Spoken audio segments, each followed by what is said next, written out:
Right. Hello, hello. I think. All right, it's September 26th, 2023.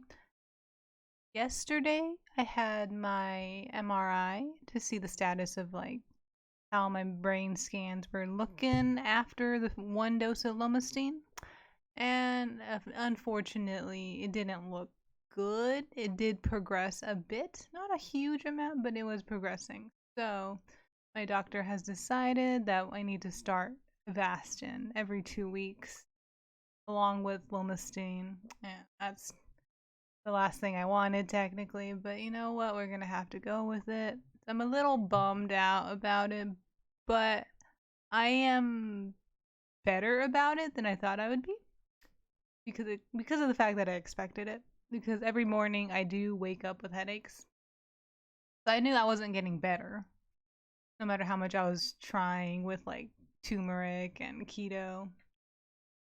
But it didn't progress a whole lot. So I still do firmly believe that keto is helping, you know? Uh it's just, I don't want to start Avastin, but I'm gonna have to. So that's the current status. Main problem with Avastin is that it causes high blood pressure. It can rupture a hole in your stomach. Like there's weird side effects. It makes cuts not heal as fast. And then it also blocks you out of clinical trials. So no, not that I was looking into clinical trials, because the problem is I already took Avastin once because of a horrible oncologist. So I had to. I'm not allowed to take any clinical trials. So, so yeah, whatever. Gonna have to start Avastin and Lomustine together. Um, that's gonna work. It's very successful. It's just it's not the path I wanted to take. I wish I I didn't go to that one oncologist that made me take Avastin immediately. She was horrible, right? Yeah, so I'm starting Avastin whenever my white blood count gets a good amount. Because right now, even the one dose of Lomustine has completely shut down my immune system apparently. So I have to wait for my uh white blood count, my CBC, my white blood cell count to go up, whatever it is.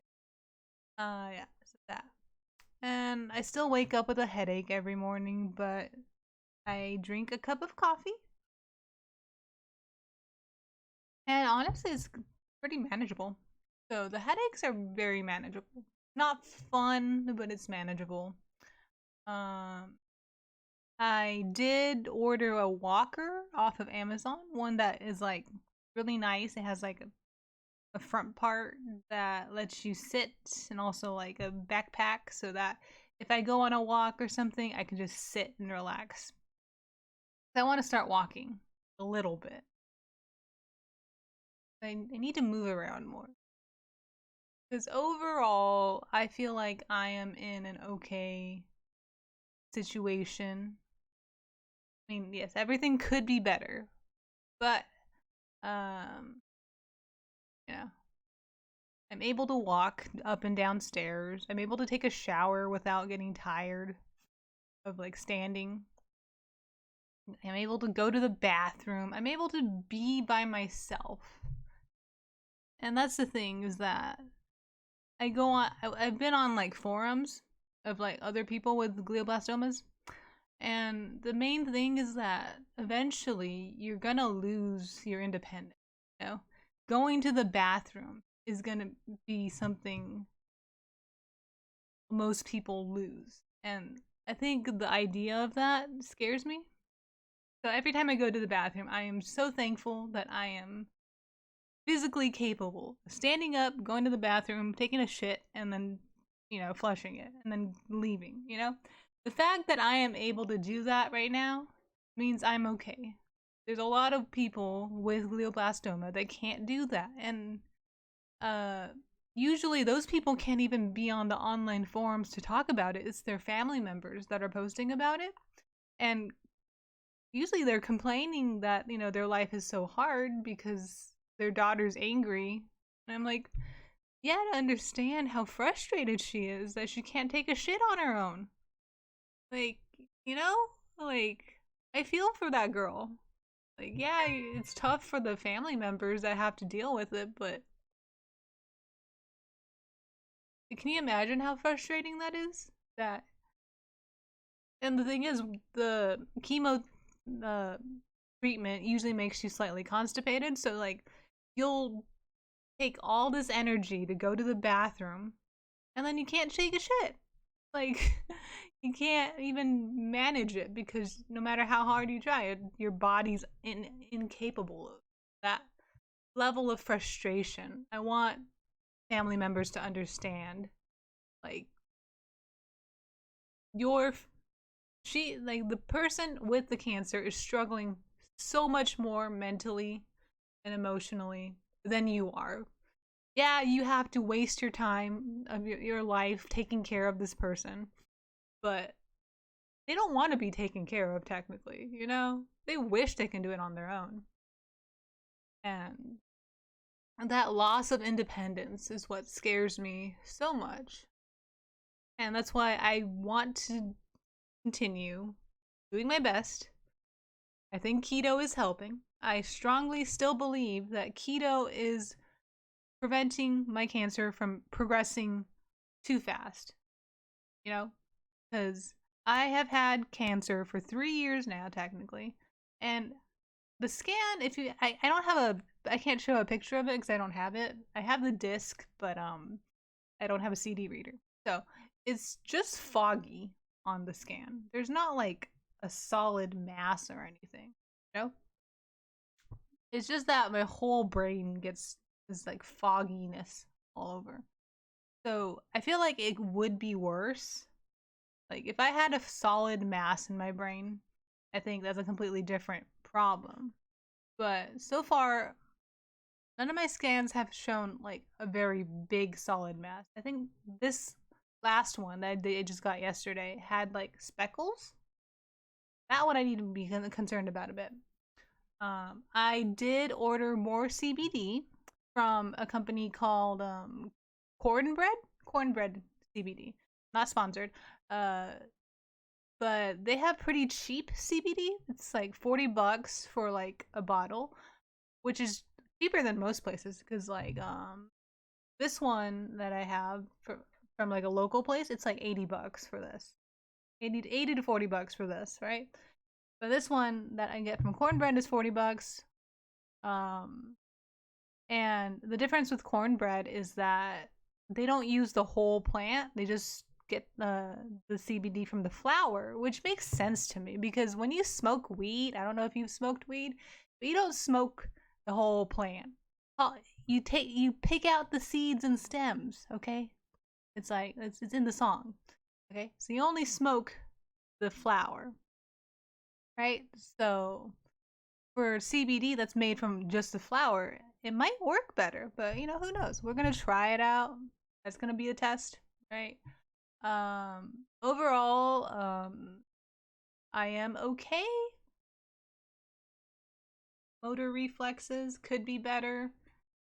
My fingers could be better.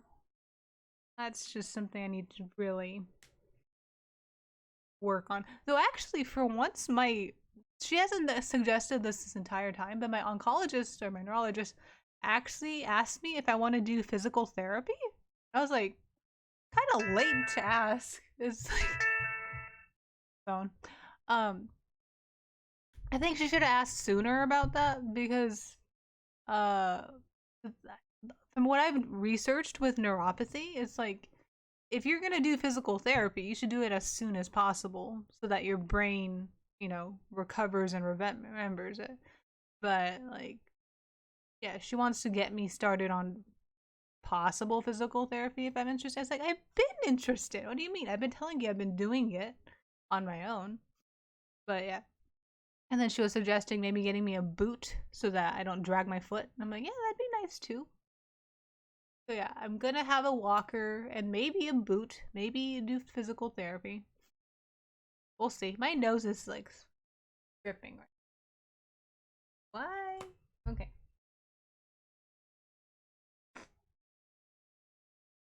Ugh. Sorry. But yeah, I am taking the news of being on Avastin better than I thought I would because, and I think that's because of these vlogs.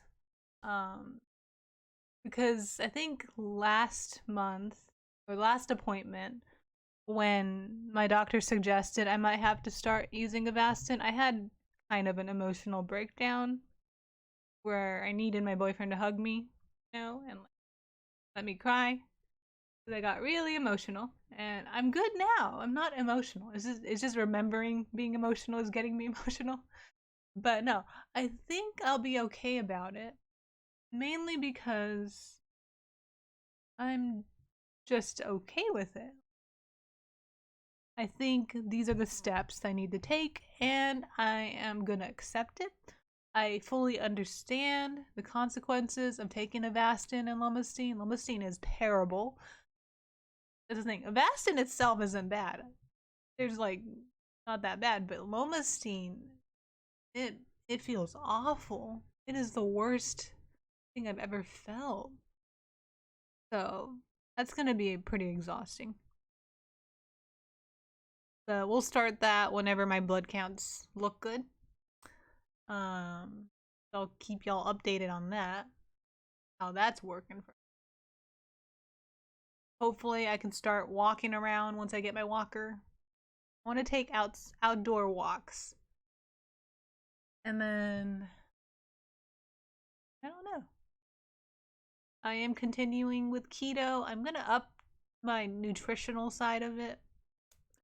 More fat, more broccoli, stuff like that. In terms of supplements, not much of a change. Definitely turmeric, ginger, all that kind of stuff.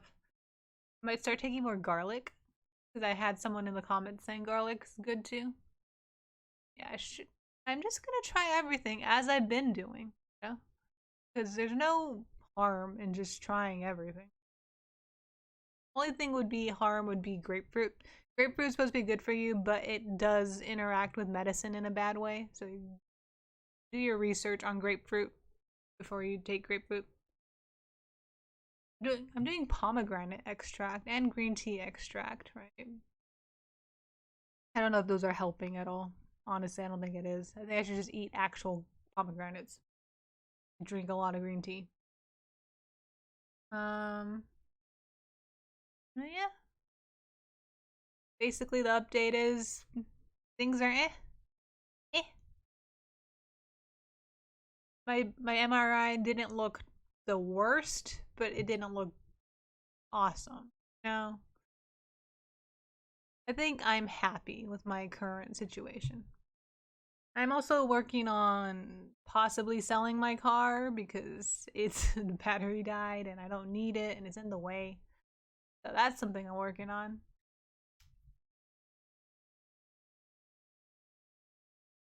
Ooh, I do have this crick in my neck all the time. Like, I need to do stretches. I'll probably do that while I upload this video. But yeah, let me know in the comments how you're dealing with if you're in a similar situation. Not fun, you know. Optimism is the only thing we got going for us, right? Yeah, I think I'm okay. I'm not devastated by the news. Not a death sentence. It's just a bummer. That's all it is.